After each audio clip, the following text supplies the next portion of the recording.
আসসালামু আলাইকুম, সকলকে শুভেচ্ছা জানাচ্ছি। নতুন রেসিপির ভিডিওতে নিয়ে এসেছি গরুর মাংসের বালাচাও রেসিপি। গরুর মাংসের এই বালাচাওটি 4-5 মাস পর্যন্ত নর্মালি ভালো থাকে।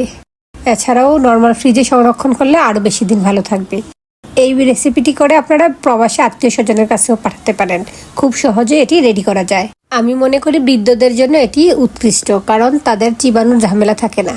এখানে গরুর মাংসের বালাচাও রেডি করার জন্য আমি 200 গ্রাম পরিমাণ মাংস নিয়েছি। মাংসগুলোকে একেবারে পাতলা করে কেটেছি, কারণ এটা ভেজে নেওয়ার সাথে সাথে যেন সিদ্ধ হয়ে যায়, সেজন্য একেবারে পাতলা করে কেটেছি। এখন এর মধ্যে একে একে মশলা অ্যাড করছি। 1/2 চা চামচ দিয়েছি রসুন পেস্ট, 1/2 চা চামচ চেয়ে একটু বেশি দিয়েছি আদা পেস্ট, 1 চা চামচ দিয়েছি মরিচের গুঁড়া। এখন এই 3টে উপকরণ দিয়ে ভালোভাবে প্রথমে মিশিয়ে নিচ্ছি। এখন অ্যাড করে দিচ্ছি 1/2 চা চামচ ধনিয়া গুঁড়া, সাথে দিয়ে দিচ্ছি 1/2 চা চামচ জিরা গুঁড়া। এখন এই মশলাগুলো দিয়ে আবারও ভালোভাবে মিশিয়ে দিচ্ছি। এভাবে মিশিয়ে 10 মিনিট আমি রেস্টে রাখবো। আমি এখনও এর মধ্যে লবণ দিচ্ছি না, কারণ রেস্টে রাখার পর যখন ফিরে আসবো তখন এর সাথে লবণ অ্যাড করব। এই তো এখন এটাকে রেস্টে রেখে দিচ্ছি 10 মিনিটের জন্য, কারণ ভেজে নিব যখন তখন লবণটা অ্যাড করব। এখন আমি পেঁয়াজগুলো ভেজে নিচ্ছি। এখানে প্রায় 1 কাপ পরিমাণে পেঁয়াজ নিয়েছি। পেঁয়াজটাকে কুচি করে এখন তেলের মধ্যে দিয়ে বেরেস্তা তৈরি করে নিব। সেজন্য পর্যাপ্ত পরিমাণে তেল দিয়েছি, যেন পেঁয়াজটা একেবারে পারফেক্টলি বেরেস্তা করতে পারি। পেঁয়াজ কুচি দিয়ে ভালোভাবে নেড়েচেড়ে দিচ্ছি। আর এই পেঁয়াজটা বেরেস্তা হতে প্রায় 4-5 মিনিট সময় লাগে। যেহেতু মিডিয়াম আছে এটাকে বেরেস্তা করছি। দেখুন এরই মধ্যে অনেকটাই হয়ে এসেছে। পেঁয়াজটাকে একেবারে পারফেক্টলি ভেজে নিব। একেবারে গোল্ডেন ব্রাউন হওয়ার পর তেল থেকে তুলে নিব। এই তো দেখুন পেঁয়াজটা পারফেক্টলি ভাজা হয়ে গিয়েছে। এখন আমি ছাঁকনির সাহায্যে ছেঁকে তুলে নিচ্ছি। এর চেয়ে বেশি গাঢ় কালার করব না, কারণ ঠান্ডা হওয়ার পর এটা এমনিতে আরেকটু গাঢ় কালার হয়ে আসবে। তাই এমন কালার আসার পর ছাঁকনি দিয়ে ছেঁকে তেল থেকে তুলে নিতে হবে। তেল থেকে তুলে আমি একটা প্লেটে রেখে নিলাম। এখন একই তেলে আমি ভেজে নিচ্ছি রসুন কুচি। এখানে প্রায় 2 টেবিল চামচ পরিমাণ রসুন কুচি দিয়েছি। রসুন কুচিটা দিয়ে ভালোভাবে তেলের সাথে ভেজে নিচ্ছি। এই রসুন কুচিটাকে আমি বেশ কিছুক্ষণ ভেজে নিব, যতক্ষণ না পর্যন্ত গোল্ডেন ব্রাউন হয়ে আসে। দেখুন এরই মধ্যে রসুনটা গোল্ডেন ব্রাউন হয়ে গিয়েছে। এখন আমি ছাঁকনির সাহায্যে ছেঁকে রসুনটাকেও তেল থেকে তুলে নিচ্ছি। এর চেয়ে বেশি গাঢ় কালার করা যাবে না, এতে করে তিতা হয়ে যাবে। এরকম পারফেক্ট কালারে তুলে নিতে হবে। পেঁয়াজ এবং রসুন গোল্ডেন ব্রাউন করে ভেজে নিলাম। এখন এই তেলে আমি 7-8টি শুকনো মরিচ ভেজে নিচ্ছি। মরিচগুলো একেবারে মচমচে হওয়া পর্যন্ত অল্প আঁচে ভেজে নিচ্ছি। দেখুন মরিচগুলো পারফেক্ট কালারে চলে আসছে। এখন আমি ছাঁকনির সাহায্যে ছেঁকে মরিচগুলোকে তুলে নিচ্ছি। আর মরিচগুলো মচমচে না হলে এর সাথে ভালোভাবে মিশবে না, সেজন্য মচমচে করেই ভেজে নিতে হবে। এখন এই মাংসের সাথে আমি লবণ দিয়েছি। এখানে 1/2 চা চামচ পরিমাণে লবণ দিয়ে মিশিয়ে নিচ্ছি। আমি আগে লবণটা দেইনি, কারণ আগে লবণ দিলে এই মাংস থেকে পানি বের হয়ে যেত, সেজন্য ভাজার আগে লবণটা মিশিয়ে নিয়েছি। এখন পেঁয়াজ মরিচ রসুন ভেজে নেওয়া তেলেই মাংসগুলোকে ভেজে নিচ্ছি। মাংসগুলো দিয়ে দিচ্ছি। এগুলো একেবারে মচমচে করে ভেজে নিব।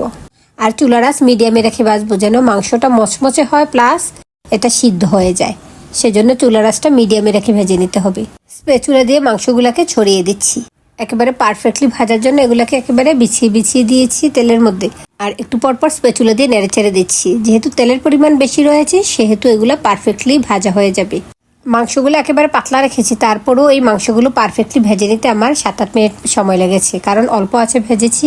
আর পারফেক্টলি ভাজা না হলে মাংসটা সিদ্ধ হবে না, প্লাস মাংসের কালারটাও পারফেক্ট আসবে না। সেজন্য অল্প আছে একটু নেড়েচেড়ে এগুলোকে ভেজে নিতে হবে।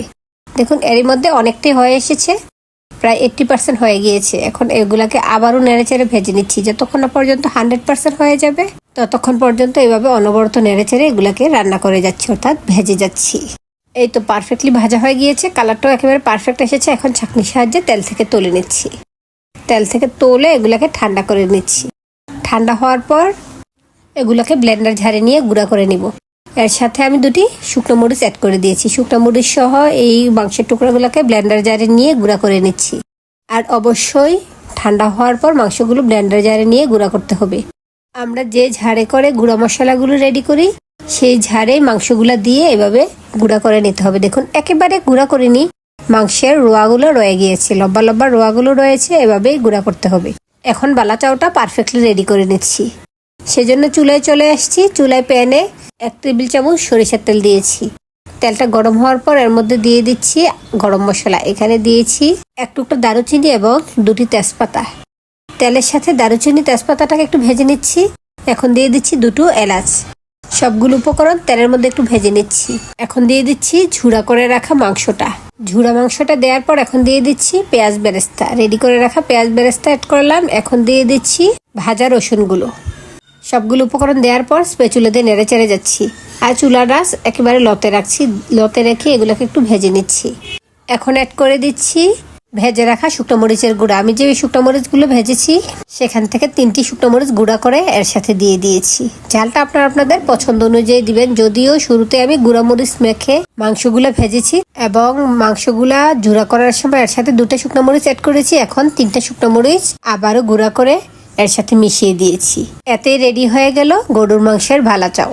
এই বালাচাওটি আপনারা এয়ারটাইট বক্সে করে 3-4 মাস পর্যন্ত ভালো রাখতে পারেন। এছাড়া প্রবাসী আত্মীয় স্বজনের কাছে এভাবে আপনারা পাঠাতে পারেন। কাঁচা পেঁয়াজ মরিচের সাথে এখান থেকে অল্প পরিমাণে বালাচাও নিয়ে মেখে ভর্তা রেডি করেই গরম ভাতের সাথে খেয়ে নিতে পারেন। ভিডিওটি কেমন লাগলো কমেন্টে জানাবেন। আজ তাহলে এই পর্যন্তই। আবার চলে আসবো অন্য ভিডিও নিয়ে। আল্লাহ হাফেজ। আসসালামু আলাইকুম।